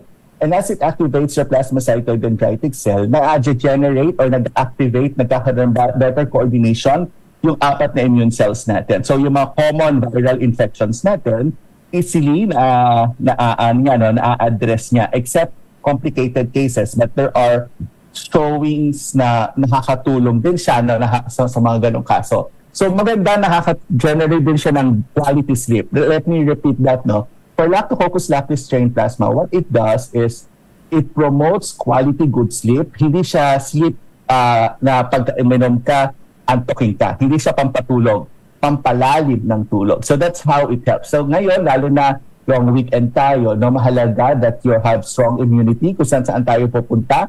So we have to protect ourselves. We have to make sure we have a robust immune system, and your Lactococcus lactis strain plasma can help with that. Halimbawa, nag-take ako ngayon, effective na ba siya kaagad? Gano'n ba kaagad yung kanyang efficacy? Usually in a few days time, meron talaga kang mararamdaman na effect, no? Marami sa mga users, no, based on the feedback na nakukuha natin, marami sa kanila nagsasabi, sir, actually nung umiinom na ako nito, bihira na akong trangkasuhin, bihira na ako magkasipon, magkaubo. Like for example, kung Angel, no, when I started taking it, medyo matagal-tagal na akong hindi nagkakasakit, no, to be honest. Lahat ng mga kasama ko nagkatrangkaso na, ako wala pa din. So that's the reason why we're confident that it can help you, because I always have a good quality sleep. Yun yung maganda doon. Plus, yun nga, mas malakas yung immune system eh. Hindi ka basta nahahawa. You know, my kids, 10-year-old and 7-year-old, they're also taking it. Karamihan ng mga kaklase nila nagkakasakit. Ang daming may sakit ngayon tong Angel. Nagkakahawahan sila, no? Pero yung mga anak ko parang 1 o 2 araw lang inubo and then recover agad. Yun ang isang benepisyo pagka malakas ang iyong immune system. Pero kahit malakas ang inyong immune system, kung matigas ang ulo ninyo sa pagkain, magkaka-gout pa rin kayo. Hindi kami, how I wish na hindi tayo sa gout kasi meron akong arthritis. Anyway, Sir Brian, thank you for... Pero sa gout sa arthritis, that's not part of of the studies natin. Pero soon, Kong Angel, meron malapit na for those with osteoarthritis. We're ongoing stability testing na kasi kailangan sinisigurado yun. Okay, sige. Maraming salamat, Sir Brian. And again, para po doon sa mga may katanungan pa tungkol po sa benepisyo sa atin ng postbiotic o ng Ultabayo, makipag-ugnayan po kayo sa 0917-110-6580. Meron mga medical experts na nakastambay dyan para tugunin ang inyo pong mga tanong. Sir Brian, thank you for joining us. Magandang umaga po sa inyo. Angel, ingat sa biyahe. Ingat din po. Si Brian Posadas po ng Theoxis Health Ventures. Kaya pakiusap po natin sa FDA, pakibilis-bilisan na maaprubahan. Kung may mga concerns kayo, makipag-communicate kayo dito po sa developer o dito po sa nag-a-apply ng permiso para po dito sa bakuna laban po sa dengue. Hindi ho ito katulad nung Dengvaxia na nagdulot nga po ng pangamba sa ating mga kababayan. Maganda umaga, Pilipinas! 19 na minuto na makaliban sa 5 na umaga. Oras na ho, pwede na ho kayo mag-take ng Ultabayo. Pero ang sasabi nga ho ng mga dalubhasa, pwede naman natin itong i-take anytime. Pero pinakamaganda, bago ho matulog, 2 kapsula. Ang Ultabayo po ay postbiotic with lactocose lactostane plasma na dumaan nga po sa mahabang clinical trial. At ang bawat kapsula po ng Ultabayo ay nagtataglay nga ng 50 billion cells ng lactococcus lactostane plasma. Kaya ito po ay talagang epektibong pangpaalis ng mga toksin sa ating katawan habang tayo natutulog, na-achieve po natin ang magandang tulog. Ayan, kaya para ho sa mga suki natin, lalong-lalo na ho yung mga senior citizen, makapag-ugnayan po kayo sa 0917-110-6580 kung meron pa ho kayong mga katanungan. Pero wag natin kalimutan, ang Ultabayo po ay hindi gamot at hindi dapat gamitin panggamot sa anumang uri ng sakit. Maganda umaga, Pilipinas! Alas 5:20. Professor Andy Pereira, ang oras sa buong kapuluan, 5:24 na. Kasama natin si Ben Estrella mula sa Pag-asa. Benny, good morning. Magandang umaga po sa inyo, ganyan din sa ating mga taga-subaybay. May mga uulanin na pong lugar as early as this morning. Epekto po yan ng southwest monsoon or habagat, particularly Palawan, Occidental Mindoro, Antique, Zamboanga Peninsula hanggang dito sa may Basilan, Sulu, and Tawi-Tawi. Minsan malalakas po yung mga pag-ulan kahit mag-ingat sa mga posibleng baha at pagguho ng lupa. Asahan din po yung mga pag-ulan sa mga nearby areas ng mga nabanggit natin lugar sa western sections ng Southern Luzon, Visayas, and Mindanao. Habang nandito ang bahagi pa ng bansa ay asahan naman ang bahagyang maulap at madalas maaraw na umaga lalo na sa may northern and central Luzon and eastern sections of Visayas and Mindanao. May kainitan nga lang po pagsapit ng tanghali and then pagsapit ng hapon hanggang gabi, andyan pa rin yung mga pulupulong mga pag-ulan or mga pagkindar-pagkulog na nagtatagal lamang ng 2 hanggang 3 oras. Yung minomonitor natin na bagyo, nasa labas pa rin ng ating PAR, malayo pa rin po sa ating kalupaan, nasa higit 2,100 kilometers east of Central Luzon, walang inaasahang epekto at hindi naman papasok po ng PAR over this weekend. Yan muna ang latest mula dito sa weather forecasting po ng Pag-asa. Benny Estareja, good morning po. Ano yan, Benny? Pagka ganyan nasa labas pa ng PAR yung papalapit na bagyo, considering na bagyo ito, wala rin kayong uwian? Wala po. Parang operations pa rin po kami. Ganon? 24/7. Oo, pagka ganitong, kahit nasa labas siya ng PAR, talagang ganon ang tutok. Pwede naman po mag-file in advance ng leave. Or kapag natapat sa day off.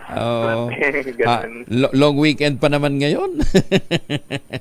May pa rin talaga. Anyway, sige, ingat Ingat, Benny. Maraming salamat. Salamat din po, ingat. Si Benny Estrella ho ng Pag-asa at pakiusap po natin sa ating mga policy makers. Baka naman pwede nating i-prioritize yung pong modernization bill ng mga agencies. Hindi lang po Pag-asa. Ang nakasala ngayon yung sa PBOX. Mantakin ninyo, kaslahati po ng puwersa ng PBOX, GO hanggang ngayon. Kaya pakiusap natin, pakibilisan.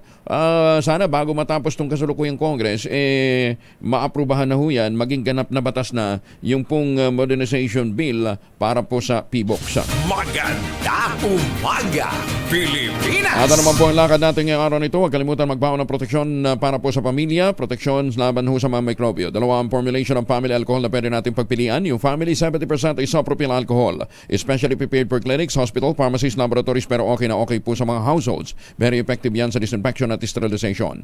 Ganyan ang bagsik ng family 70% isopropyl alcohol. Maghapon man natin gamitin, no problem. Hindi po manuno yung ating mga kamay dahil meron po itong moisturizer. Yun namang mabangong family rubbing compound improve alcohol.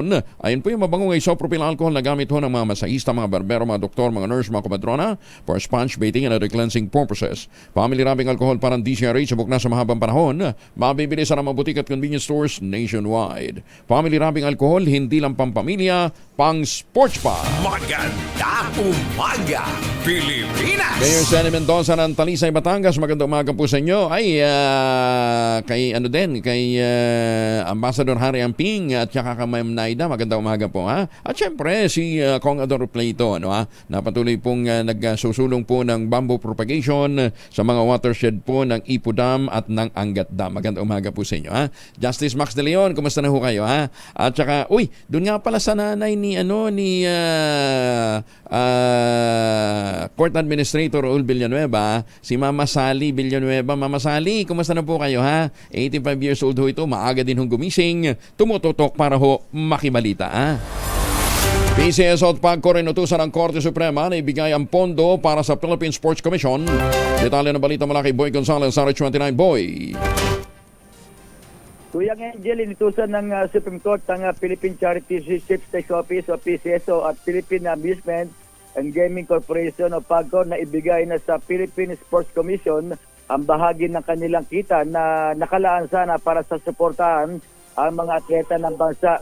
Sa unanimous desisyon ng Supreme Court ang bangka sa ilalim ng batas na bumuo sa PSE, kukunin ang pondo nito mula sa 5% na gross income ng PAGCOR at 30% na charity fund ng PCSO na galing sa 6 na sweepstakes o lotto draw kada taon pero hindi ito naibigay.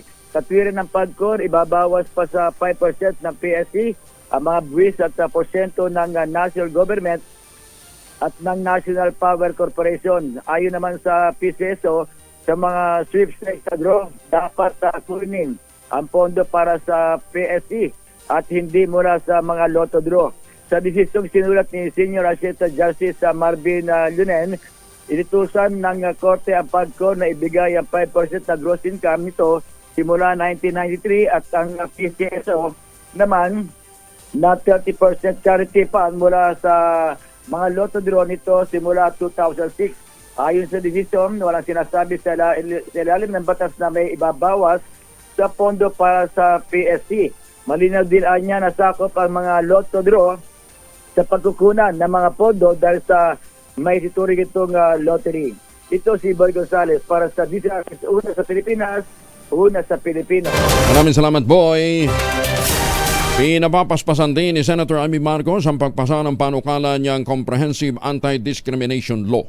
Sa pamamagitan nito ng Senate Bill 2766 na naglalayong labanan ang diskriminasyon batay sa protected na attributes gaya ng racial at ethnic origin, religious belief, political inclination, social class, sexual orientation at gender identity. Ayon kay Senator Amy, kabilang sa itinuturing na prohibited acts ang pag-uudyok ng karahasan, stigma, sexual abuse at hindi pagkilala sa karapatan batay sa nabanggit na protected attributes. Idiniin pa ng presidential sister na hindi tayo magtatagumpay bilang isang bansa kung marami pa rin ang sinisiil o ginigipit dahil lamang sa kanilang uri. Sa ilalim niya ng panukala, mabibigyan ng kalayaan at pagkakapantay-pantay ang bawat Pilipino anuman ang kanilang pagkakakilanlan. Sinabi pa ni Senator Marcos na kabilang sa kabila ng ilang batas na umiiral na kaugnay ng anti-discrimination, meron pang anti-bastos law, libo-libo pa rin ang nakararanas ng diskriminasyon sa bansa na kadalasan bunsod ng misconception o pagiging ignorante. Binanggit rin niya na tanging ang Convention on the Elimination of All Forms of Discrimination Against Women na inadapt ng United Nations noong 1979 ang nag-iisang human rights treaty na nagpapatibay sa reproductive rights ng mga kababaihan at target culture and tradition. Sa ating pag-usap dito sa isang makatarungan at pantay na lipunan, mahalaga na tayong magtaguyod ng pagmamahal at pag-unawa sa bawat isa. Alalahanin natin ang pangarap ni Martin Luther King Jr. para sa kanyang mga anak at kahuli na sana'y dumating ang araw na sila'y hindi huhusgahan base sa kulay ng kanilang balat, kundi sa nilaman ng kanilang pagkatao. Magandang umaga, Pilipinas! Sunod-sunod daw plan bulabog naman sa mga lansangan sa Caloocan, ikinasa ng PNP para daw maging matahimik ang lansangan sa 10 oras ng gabi. Detalye na balita mula kay Edwin Duque, RH23. Edwin. Ay buntag, Kuya Jel, nagtutuloy-tuloy hanggang kaninang madaling araw ang sinagawang oplan pulapok ng Caloocan Police ng PPSDF sa lungsod. Ayon kay Mayor Along Malapitan, walang batid ang pagsasading pwersa ng kanilang Public Safety Traffic Management at ng Social Welfare Development at ng Caloocan Police upang mag-ikot sa iba't ibang bahagi ng North at South Caloocan. Anya, pagnanais nila na matiyak ang kaisa, katahimikan sa buong lungsod, layon din ng alkalde na masiguro ang mahigpit na implementasyon ng mga ordinansa. Kabilang na nga rito ang curfew para sa mga menor de edad at pagbabawal naman ng pag-inom sa kalsada o labas ng kanilang mga tahanan. Sinabi ni Police Colonel Jude Doles, mainam itong isinasagawang oplan bulabog upang mapigilan ang anumang kaguluhan at paglikha ng takot ng ilang presidente sa lansangan. Edwin Duque nagulat sa DSRH, una sa Pilipinas, una sa Pilipino. Magandang umaga, Pilipinas! Maraming salamat, Edwin, at magandang umaga din ho sa mga taga-Pasay na nabubulabog. May mga reklamo po yung ilang mga residente malapit po sa pumping station, dyan po sa Tripa de Galina, dyan po sa Maricaban, Pasay. May ginaganap daw pong may nangyayaring construction daw po dyan. Hindi rin po nila kilala yung mga taong labas-pasok sa nasabing site at kung anong ginagawa. Bukod pa sa ingay na kanila pong nararanasan. Kaya ang pakiusap po nila, ma-check ho ito ng lokal na pamahalaan. Ano nga bang ginagawa doon at sinong gumagawa? Ito ho ba yung nagpaalam dyan ho sa lungsod ng Pasay? Alam ba ito ni Mayor? Kaya ang reklamo ho ng mga taga Maricaban, dyan po sa may Tripa de Galina Pumping Station, ma-check lamang daw po kung sino itong mga gumagawang ito ng masyado nag-iingay dyan. Mahalang pa daw ho sa mga sa kalye. Magandang umaga, Pilipinas! Oras muna sa buong Kapuluan, 34 na makalipas ang alas 5 na umaga. Ang Pilipinas! Alas 5:40 ang oras sa buong kapuluan dito po sa Pilipinas. Magandang umaga po naman sa mga taga Milan, Italy. Yan, mga Pilipinong nandyan po sa Milan. Kumusta na ho kayo, ha? At sa mga taga New York City. Hindi New York, Cubao lang, ha? Pag uuwi ho kayo ng Pilipinas, wag na ho kayo magbawa ng imported na tsokolate. Wag na ho kayo magpasalubong ng imported na tsokolate. Ang tangklikin po natin, ang gawang atin. Marami ho tayong mga local brands ng tsokolate, pero isa ho sa mga talagang outstanding ay yung Tangerine Chocolate. Gawa po ito ng mga magsasaka, ng mga magnaniyog dyan po sa lalawigan ng Quezon. Sa tulong po ni Dr. Helen Tan, yung mga planting material ng kakao galing Davao, hinakot po riyan para maitanim po sa ilalim po ng mga nyugan. Kaya ngayon nagpo-produce sila ng dekalidad na cacao beans. Yan po ang pinoprocess para maging Tangerine Chocolate. Ang Tangerine Chocolate ay available sa 0919-095-5935. Yung mahigit 10 variants po na ang ginamit na mga raw materials ay galing din po sa ani ng mga magsasaka. Pwede ho ninyong i-check sa tangerinechocolate.ph. Sabi nga po ni Dr. Helen Tan, sino bang magmamalasakit sa Pilipino kundi ang kapwa Pilipino? Kaya sa bawat pagtangkilik po natin ng Tangerine Chocolate, pinalalakas po natin ang loob ng ating mga magsasaka, pinalalakas po natin ang ating lokal na ekonomiya. Tangerine Chocolate na gawang lokal, but taste and looks global. Magandang umaga, Pilipinas! Si Catherine Bernardo pala at saka si Julia Barreto maglalaban. Saan? Alamin natin mula kay Gorgie Rula. Gorgie, good morning. Tila nagkakaroon na ng iringan sa mga fans na Catherine Bernardo at Julia Barreto dahil sa lumalakas na pelikulang Unhappy for You ni na Julia at Joshua Garcia. Showing pa rin sa mga sinihan ng naturang pelikula at as of yesterday ay naka 200 million plus na ang kinita nito sa box office. Ito na ang pinakamalakas na pelikulang lokal na nagbukas ngayong taong ito. Tinalbugan na nga ang pelikulang A Very Good Girl ni Catherine Bernardo na nag-showing nung nakaraang taon. Parehong si Peterson Vargas kasi ang director aktor nitong dalawang pelikula pero lumalabas na mas malakas na itong kay Julia. Kaya nagtatalo ang ilang fans na Julia at Catherine kung sino na ngayon ang lehitimong box office queen. Pero hindi magpapatalo ang Catherine fans dahil meron pa silang Hello, Love Again na reunion movie nila ni Alden Richards at nakaschedule ang showing nito sa November. Tingnan natin kung kayang talunin ng pelikula na Catherine at Alden itong Unhappy for You ni na Julia at Joshua. Nagsisimula na rin ngayong mag-showing sa ibang bansa itong Unhappy for You sa Amerika, Europe at Middle East kaya inaasahang malaki pa ang itataas ng box office returns ng naturang pelikula. Gorgie Rula po nag-uulat sa DZRH, una sa Pilipinas, una sa Pilipinas. Maraming salamat, Gorgie. Nasa Pilipinas pa ang puganteng si Pastor Apollo Quiboloy. Ito naman ang tiyak ni Interior Local Government Secretary Benhur Avalos sa harap ng nagpapatuloy na pagtugis sa mga otoridad kay Pastor Quiboloy. Kasunod dito ng pahayag na nakalabas na nga ng bansa ang dismiss Mamban Tarlac Mayor na si Alice Guo noong nakaraang buwan. Ayon kay Secretary Avalos, sa ulat na ibinigay naman sa kanya, lumalabas na nasa Pilipinas pa itong si Quiboloy. Inaniniwala ang nagtatago lamang si Quiboloy sa loob ng 30-hectare compound na kanyang religious group sa Davao City. Isinusulong naman ang Tingog Party List Representative sa pangunguna po ito ni Congresswoman Yeda Marie Romualdez kasama si Speaker Ferdinand Martin Romualdez ang isang panukalang naglalayong pangalagaan ng mga refugee o mga taong walang estado o walang kinikilalang bansa. Ang Comprehensive Refugee and Stateless Persons Protection Bill, yun po yung House Bill 10799, ay nagpapakita ng dedikasyon ng tingog na palawakin ang saklaw ng pagmamalasakit para sa bawat tao. Layunin ng panukala na bigyan ng karapatan at suporta ang mga naturang individual upang matiyak na sila ay ligtas at may pantay na pagkakataon sa buhay. Ang House Bill 10799 ay nagtatakda din ng isang patas at pantay na pamamaraan sa pag-apply ng proseso ng pagtukoy ng katayuan ng mga refugee at walang estado at isinasaalang-alang ang edad, kasarian, kapansanan, pagkakaiba-iba ayon sa itinatadhana ng Section 3 ng naturang panukala. Ang panukala batas ay naglalayong magtatag ng Refugee and Stateless Protection o Person Protection Office sa ilalim ng Department of Justice upang magpatupad ng mga polisiya at mga programa. Magandang umaga, Pilipinas! Guidelines naman na susundin sa pagbabakuna ng mga baboy laban sa ESF inilatag na ng DA sa mga hog raisers ng Batangas.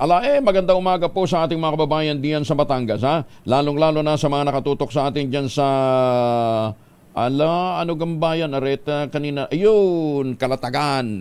Detalye ng balita mula kay Bal Gonzales, RH5. Bal. Kuya Angel, ipresentahan ng Department of Agriculture ang mga lituntunin kaugnay sa paggamit ng ASF vaccine sa mga magsasaka sa Batangas. Pinangunahan ni Undersecretary for Livestock Dogresas Sibeliano, ang Assistant Secretary for Poultry and Swine Constante Palabrica ang pagpapaliwanag sa mga hog farmers sa draft guidelines sa pagpapatupad ng paggamit ng controlled ASF vaccine. May mga nagparehistro na rin ng mga magsasakang interesadong pabakunahan ng kanilang mga baboy. Bahagi ng guidelines na bago bakunahan, kukuhanan muna ng blood sample ang mga baboy upang masuri kung may infeksyon ng ASF. Hit ng DA, tanging mga malulusok na baboy lamang ang babakunahan upang maiwasan ang pagkalat ng virus at posibleng mutation nito. Ang Batangas ay kasalukuyang sentro ng muling pagkalat ng ASF, isang virus na lubhang nakaapekto sa industriya ng baboy mula pa noong 2019. Ako si Val Gonzales, DZRH, una sa Pilipinas, una sa Pilipino. Maraming salamat, Val. Sa mga angkas riders natin nakakatutok ngayon, magandang umaga, ha? Non-working holidays, mahalaga para sa bawat pamilyang manggagawa o pamilya ng mga manggagawa. Po ay ayon sa Trabaho Party List. Detalye na balita mula kay Edjal Parosa. Edjal, good morning. Asan si Edjal? Nawawala si Edjal. Ngayong nagaganap na long weekend, naniniwala ang Trabaho Party List na mahalaga ang mga non-working holiday para makapagpahinga at makapiring ng mga manggagawa ang kanilang mga pamilya. Iginiit ni Attorney Filemon Ray L. Javier, tagapagsalita ng grupo, na ang pagtamasa ng holiday o pagkakaroon ng premium pay kung papasok ng holiday ay benepisyong nakareserba para sa mga ordinaryong manggagawa o yung rank and file employees. Nagsisilbi umanong daan ng holidays upang makapagpahinga o makasahod man lamang na may dagdag na premium ang mga manggagawa para sa kanilang mga pamilya. Dahil dito, isinusulong ng Trabaho Party List na panatilihin ang mga kasalukuyang non-working days bilang pagkilala sa mga rank and file. Ayon kay Atty. Javier, lubusang maapektuhan ang kalagayan ng mga manggagawa kung babawasan pa pati ang non-working holiday.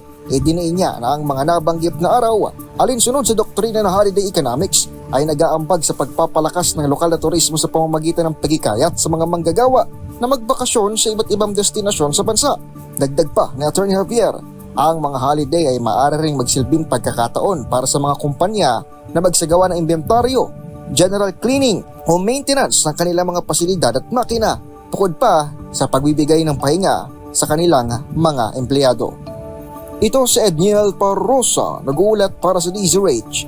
Una sa Pilipinas, una sa Pilipino. Maraming salamat, Edniel. Nako! Long weekend to. Ubos ang laman ng refrigerator. Sige, mamalengke muna tayo. Bentahan ng isda sa La Huerta Public Market lumalakas. Matapos ang pamemerwisyo ng oil spill, nagbukas na daw po yung ilang mga nagsarang mga pistol. Detalye na balita mula kay Giselle Ricaport, RH15. Giselle, good morning. Kuya Angel, good morning. Bumabalik na sa normal yung bentahan ng isda sa ilang pamilihan matapos ang perwisyo ng oil spill.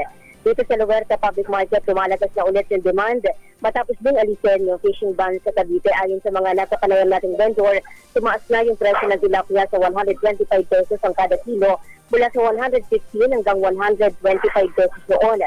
Yung galunggong, 260 pesos na ang kada kilo ngayon mula sa dating 240 pesos. Ang danggit, 260 pesos lang yung kada kilo mula sa 240 pesos. Yung dalagang bukid, mabibili rin sa 260 pesos ang kada kilo mula sa dating 240 pesos ang kada kilo. Yung bibig, 200 pesos hanggang 240 pesos yung kada kilo. Yung tambakol, mura pa rin sa 100 mula sa dating 120 pesos, habang yung bangus na kapako naman sa 120 pesos kada kilo yung presyuhan. Sabi ng mga vendors dito, may mga kasamahan din daw silang tumigil sa pagtitinda noong kainitan ng oil spill, pero balik na sa kanilang kabuhayan ngayon. Nagsisimula na rin daw na mabawi na nila yung kanilang mga puhunan matapos malugi noon. Ito si Giselle Ricaport para sa DZRH, una sa Pilipinas, una sa Pilipino. Maraming salamat, Giselle. Happy long weekend.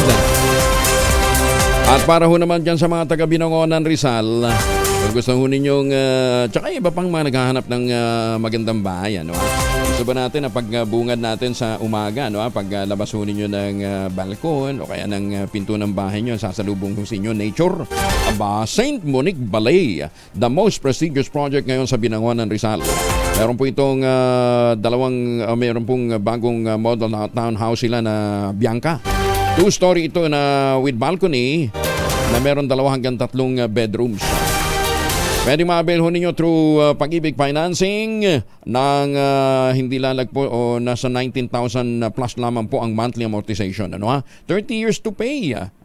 Kaganda din ito dahil pagbungad ho ninyo sa umaga, sasalubong sa inyo malamig na simoy ng hangin, walang polusyon at magandang tanawin. Tawag na po kayo sa 0917-719-7908. Ulitin natin ang 0917-719-7908 para po sa karagdagan detalye. I-enjoy po ninyo yung mga amenities na available, at saka napakalapit lamang din po nito sa lahat ho ng mga establishmento sa paligid po ng St. Monique Ballet dyan po sa Binangonan, Rizal. Ulitin natin 0917-719-7908.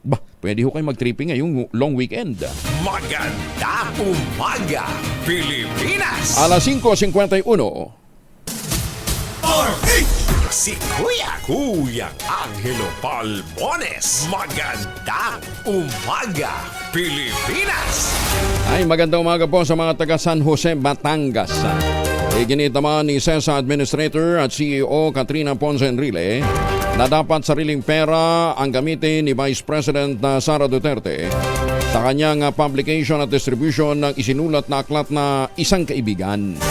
Ang punto ng anak ni Presidential Legal Counsel Juan Ponce Enrile, sarili niya itong kwento. Kaya dapat sarili niyang pera ang dapat na gastusin. Kine-question din ng opisyal ang panukalang 10 milyong pisong pondo ng Office of the Vice President para lamang sa naturang storybook. Ginid nito na pera ito ng taong bayan kaya dapat lamang na-questionin ang pagkakagastusan. Absuelto na sa kasong direct bribery at indirect bribery kaugnay ng pork barrel scam si Senador Jinggoy Estrada. Matapos katigan ng Sandigan Bayan 5th Division, ang motion for reconsideration Estrada ukol sa kasong kanyang kinakaharap. Sa kinatigang motion, Estrada, binigyan din ito ang mga receipt of kickbacks ng kanyang dating Deputy Chief of Staff na si Pauline Labayen ay hindi nangangahulugan na tumanggap din siya ng suhol. Dahil dito napawalang sala si Estrada sa mga kasong nabanggit. Matatandaan na noong Enero, napawalang sala na rin si Estrada sa kasong plunder. 4 na minuto na lamang bago po mag-ACS na umaga, naabo ang nasa 21 bahay matapos sumiklab ang isang sunog sa Binyan City, Laguna. Alas 2 ng hapon nagsimula ang pagkalat ng apoy sa may sitio 1 at 2 sa South City Homes, Barangay Santo Tomas. Napula ng mga bumbero ang sunog makalipas sa 1 oras at 25 minuto. Sa Lipa City, Batangas naman, patay ang isang 13 anyos na batang babae matapos tupukin ng sunog ang kanilang bahay sa Barangay San Carlos. Agad na nagsilikas ang nasa 2 pamilya na magkasamang naninirahan sa naturang bahay. Pero sa kasawiang palad, naiwan ang isang 13 anyos na bata sa bahay at tuluyang nasawi dahil po sa naturang sunog. O di paano po, papaalam na ho tayo at susunod na po ang ACS Balita at ang 2x2. Muli, maraming salamat po sa inyo walang sawang pagsubaybay, pakikinig at pagtitiwala. Magtanim tayo ng kawayan para sa kalikasan at kabuhayan.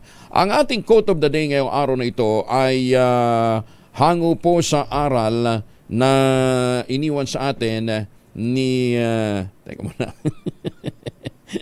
nakalimutan ko. Ayan ha. Ng mamamahayag American journalist na si Ambrose Bierce. Ang sabi niya, all are lunatics, but he who can analyze his delusions is called a philosopher.